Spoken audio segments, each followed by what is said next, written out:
আসসালামু আলাইকুম ভাই বোনেরা, আপনারা কেমন আছেন? আমি তো আলহামদুলিল্লাহ ভালো আছি। আজকে আমি একটা বাংলাদেশি স্টাইলে নেহারি কুকিং করব। এইটা হলো ভেরি বলি আমরা, আর ইংলিশে লেম বলে। তো আমি এটাকে সিদ্ধ দিয়ে ধুয়ে পরিষ্কার করে রেখে দিয়েছি। এখন শুধু খালি বসাবো যে কিভাবে আমরা এগুলা খাই। আর আমার চ্যানেলে তো আছে আর একটা নেহারি আমি কুকিং করছিলাম। এখন আরেক স্টাইলে এইগুলা বসাইছি, তো দেখেন আপনারা, আশা করি আপনাদের ভালো লাগবে। এই আমি আমার ফানের মধ্যে, আমার কড়াইয়ের মধ্যে তেল দিয়ে দিচ্ছি। তেল আমি একটু বেশি দিব, বড় চামচে 1.5 চামচ। এগুলো একটু বুনা বুনা টাইপের হবে, তো এর জন্যে আমি যখন সিদ্ধ দিয়েছিলাম তখন দারচিনি, এলাচি, তেজপাতা সব কিছু আমি এটার মধ্যে দিয়েছি। দিয়ে এটাকে ভালো করে আমি সিদ্ধ করে নিয়েছি। এই দেখুন এগুলাকে পায়াও বলে, এইটা স্কিন সহ। আর এগুলো আমরা আরক ডিজাইনেও করি, আরক দিন যখন করবো তখন দেখাবো আপনাদেরকে। আজকে এইভাবে বসিয়ে দিচ্ছি। এই আমার তেলগুলা গরম হোক, আমি বাকি মশলাগুলো রেডি করে নিয়েছি। এই দেখুন এখানে 5 ফোড়ন, তেজপাতা, দারচিনি, এলাচি সব কিছু আছে। এই আমি দিয়ে দিচ্ছি। বিসমিল্লাহ।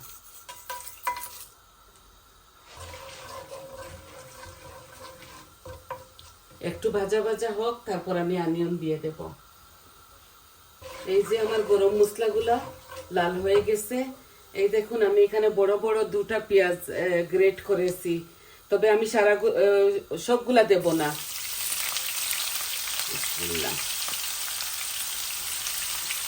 আমি কিছুটা রেখে দিয়ে দিব, বেশি হয়ে গেলে মিঠা মিঠা হয়ে যায়।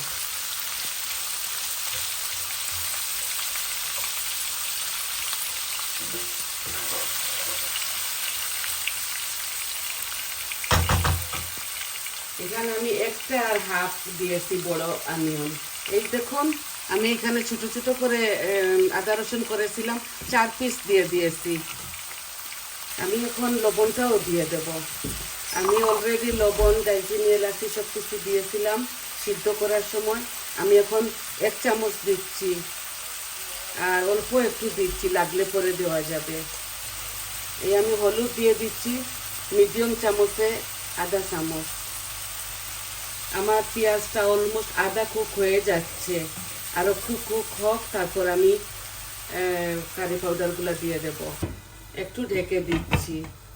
সবাই তো পারেন, এটা শেখাবার কিচ্ছু নাই। আমি কিভাবে করি এইগুলো আপনাদেরকে দেখাই, আশা করি আপনাদের লাগবে। এই আমার অনিয়নটা হাফ কুক হয়ে গেছে। এখন আমি মশলাগুলা দিয়ে দেব। আমি হলুদ দিয়ে দিয়েছি। এখন আমি দেখুন বড় চামচে 1 চামচ মরিচ দিচ্ছি। আর এটা হলো জিরা। এই জিরাও আমি হাফ চামচ দিচ্ছি টেবিল স্পুনে। আর কারি পাউডার দেব আমি 2 চামচ, একটু বেশি দিচ্ছি কারণ এটা একটু ঘন ঘন হবে। আর ধনিয়াও দিচ্ছি। আমি আমার আন্দাজ মতো দিলাম, আপনারা আপনাদের আন্দাজ মতো দেবেন। আমার মশলাটা পুড়ে যাবে, আমি একটু পানি দেব। একটা স্টারও দিয়েছি আমি এর সাথে। আমার বাচ্চারা তো এগুলা বেশি খায় না, কিন্তু আমার এই সালম কারিটা একটু মজা হবে বলে আমি নিজেই আমার নিজের থেকে দিয়েছি। পরে আমি এগুলা সবগুলা বেছে বেছে উঠাই নিব। দেখছেন আমার মশলাটা অলমোস্ট ভুনা হয়ে গেছে, তেলও বাহির হয়ে গেছে। আমি একটু টমেটো পিউরি দিব। দেখুন এক টেবিল স্পুনের মতো দিয়েছি। কালারও হবে, মজাও হবে। আর আমি এই কারির মধ্যে কোনো কাঁচামরিচ দেব না।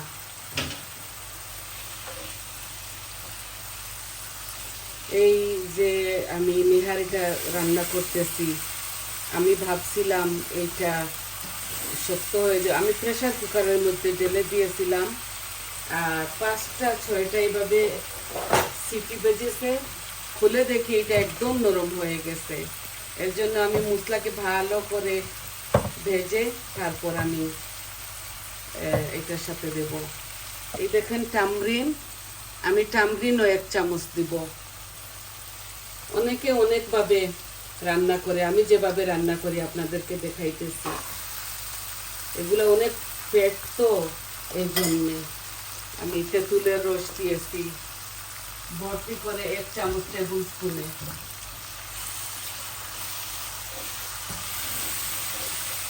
এখন আমি দিয়ে দিব আমার এই নেহারিগুলা। দেখুন, বিসমিল্লাহ ঢেলে দিচ্ছি। এখানে 12 পিস ছিল, আমি কাটায় নিয়ে এসেছিলাম ভালো করে ধুয়ে পরিষ্কার করে।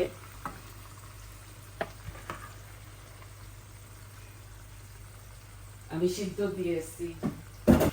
আমরা এগুলা সব সময় খাই না। একটু পরে আমি এটার মধ্যে পানি দিয়ে দেব, তারপর আমি আপনাদেরকে দেখাবো। আমি আজকে আমার ইচ্ছা হচ্ছে আমি নেহারি দিয়ে আমি চিতই পিঠা খাবো, তো আপনাকে দেখাবো। আমি একবার দেখিয়েছিলাম, আমার ফানটা নতুন ছিল, এখন আমি আরো 2-3 দিন করেছি, এখন আমার ফানটা ভালো হয়েছে।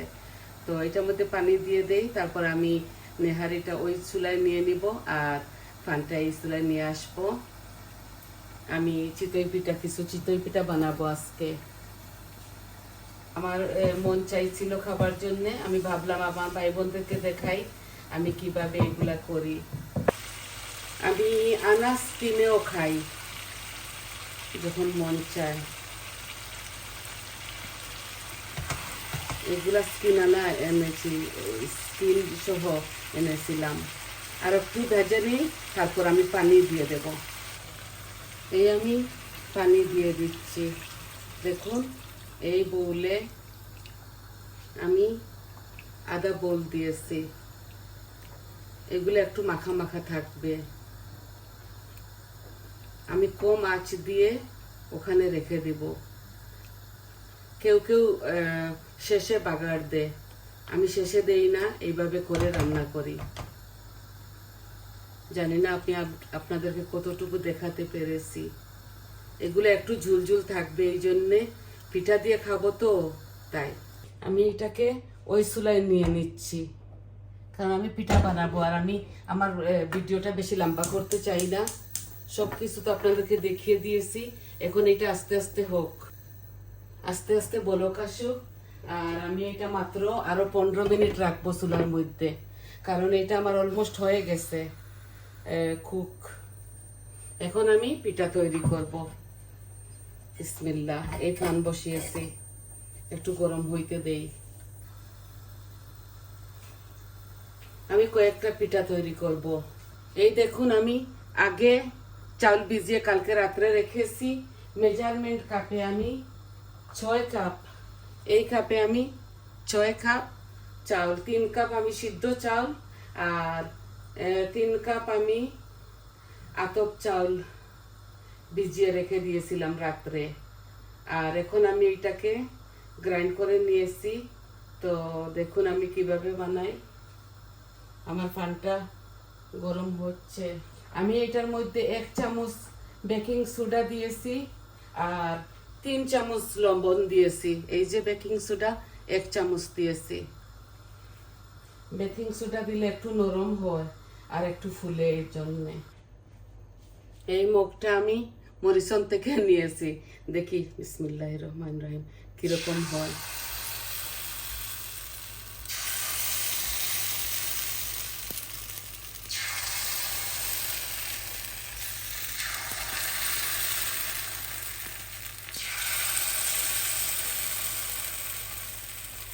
আর একদিন আমি বানাইছিলাম, এত সুন্দর হয় নাই।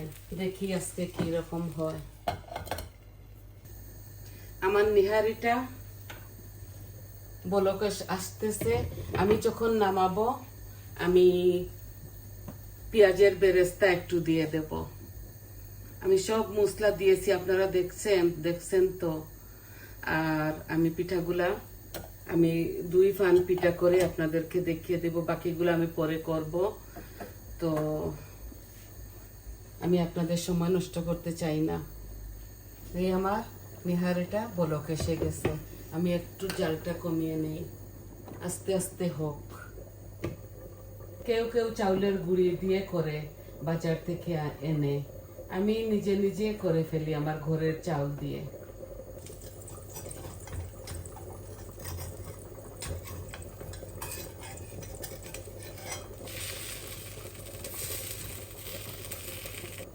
এর জন্য আমি 2টা ফান নিয়ে এসেছি।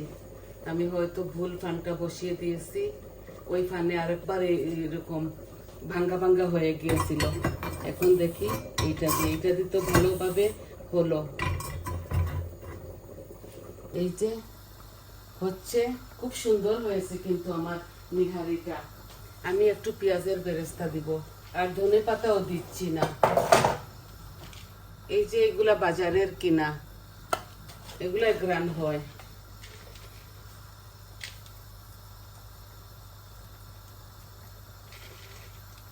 খাট্টা খাট্টা হবে। কেন দিয়েছি তেঁতুল জানেন?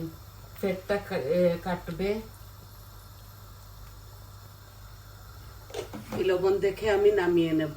2টা ফান আমি বাংলাদেশ থেকে আনাইছি, 2টা নতুন, জানি না কেন ওই ফানে উঠলো না।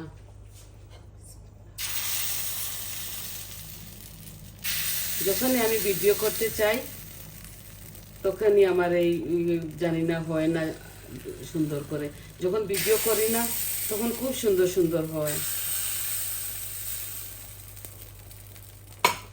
পারফেক্ট হয়েছে, লবণটাও একদম গলে গেছে আমার নিহারিটা। যখন প্রেসার কুকারে ঢেলেছিলাম 5 সিটি হবে দিয়েছিল, সাথে সাথে এটা গলে গেছে। তো আমি এখন এটা চুলাটা বন্ধ করে দিচ্ছি। দেখো পিঠাগুলার কি অবস্থা, জানি না এটা এইভাবে কেন হলো।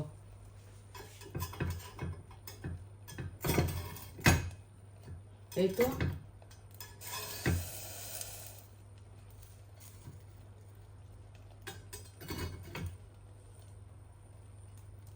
এগুলা হোক আস্তে আস্তে, এগুলা হতে একটু সময় নেয়। আমি আপনাদেরকে ফাইনাল লুকটা দেখিয়ে দেব। তো দেখলেন তো, আমি 2 ফানে করে ফেলবো, করে আমি আপনাদেরকে ফাইনাল লুক দেখিয়ে দিব। আপনারা সবাই ভালো থাকুন, সুস্থ থাকুন, আমার পাশে থাকুন, আর আমার চ্যানেলটাকে সাবস্ক্রাইব করবেন, আর ফ্রেন্ড ও ফ্যামিলির সাথে শেয়ার করবেন। তো আসি আজকে, আসসালামু আলাইকুম।